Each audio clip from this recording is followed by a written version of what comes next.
Justin says, hey, I have a question regarding dog possessive aggression. I'm have 3 dogs, 2 females, a lab mix, and then a Shepsky, and 1 male German Shepherd. The females grew up together and get along fine. The male we got at 7 months old, and he came in the biggest of the 3. He and the Shepsky have been in fights where the Shepsky started it.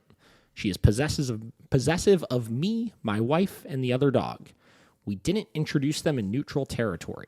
Do you have any suggestions? It's almost 3 months now, and I really don't want to rehome the German Shepherd. He is a good dog. First of all, what's a Shepsky? A Shepherd Husky mix. Oh, jeez. Yeah, they're little wild things. Yeah, I was going to say. I worked with one last night. Whew. That's a big bundle of energy. What do you think, Josh? What's going on? What's going on in this situation? So it's the Shepsky's the one that's being Sounds overprotective? like the Shepsky's being possessive of him, his wife, and the other dog. And they want to rehome the Shepherd? No. They don't want to rehome any of the dogs. Well, no, but they don't want They've to have had to. the 2 females the longest. The Shepherd is the newest dog. The male. So the newest dog, they're like, is going to have to go if one of them goes. Oh, gotcha. Mm-hmm. Well, because they've only had the new dog for, I think, 3 months, they said. Well, they need to work through the things with the Shepsky. That's the big thing, right? We have to work on that possessive, over-controlling nature. You're correct. Yay! Yeah. I mean, so we talked about this, right? A lot of times people have multiple dogs, right? And then they add a new dog into the house, right? And suddenly there's problems. And then suddenly, again, a lot of that emphasis goes on, man, this new dog is throwing the dynamic off, you know, and we're having issues because of it. But bringing a new dog into the house just exposes all of the issues we may have had with the other dogs. Now, the 2 females that this guy has, they grew up together, so they probably can get away with doing just about anything with them together, right? They have a relationship and a social hierarchy established, and clearly they're not getting into issues with each other. But what probably is happening is they've lived a life with those other 2 dogs where they've cuddled all the time and spoiled them and this and their treats and toys and everything's done together and blah, right? Yeah. To the point where those dogs think they're in charge, right? Now suddenly, new dogs coming in, younger dog, rambunctious, bigger, this, that, and those dogs are like, what the hell is this? We have to start controlling this new variable, right? Because they're used to controlling everything else in the house, right? Suddenly that starts turning into fights, that starts turning into issues, and we're like, oh my God, what went wrong, right? What went wrong is we did not have a relationship with our dogs built on respect amongst the household, right? That typically comes from a lack of training and, more importantly, a lack of discipline. When you don't have discipline for your dogs control everything else going around them, and they do what they want when they want to, right? So, and I actually had a call with another person yesterday who has 2 dogs that we were working with that were getting in really serious fights with each other, right? We got past that issue. This was probably 2 years ago, right? Got past the issue. Dogs haven't been in any fights since. They adopted a new dog like 5 days ago, like day 3 in the house. They got into the one of the old dogs and the new dogs got into a fight with each other, right?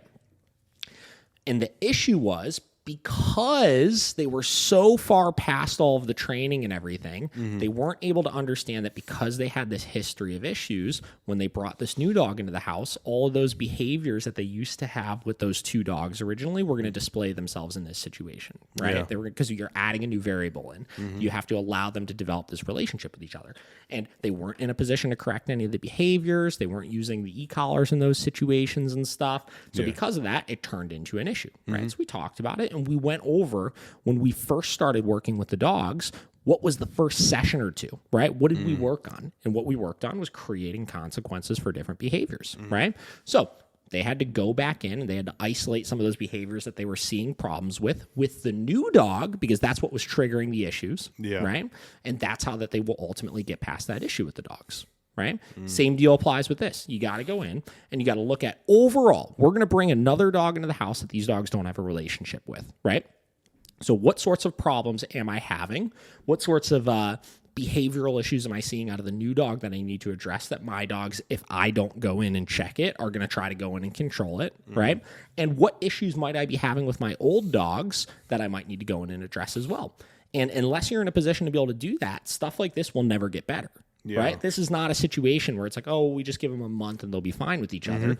The problem is if you've lived your life wrong with your dogs this entire time and then you go to try to add a variable in and then there's problems because of it, you're going to have to go in and do all the hard work of undoing everything you've done with these dogs for your entire life. Yeah. And that's a tough situation that I see people fall into very regularly because it's a lot of work. You know, there's no going in and like, let's like, you know, pick and choose little things we want to work on here and there. It's a matter of going in and resetting everything with the dogs. Yeah. So it's tough work. Yeah. So that would be my recommendation. Look at the old dogs, get an e-collar, start creating disciplining consequences for negative behaviors. Do the same thing with the new dog. That should get you to a point where you can manage the household and start to let them develop a relationship with each other.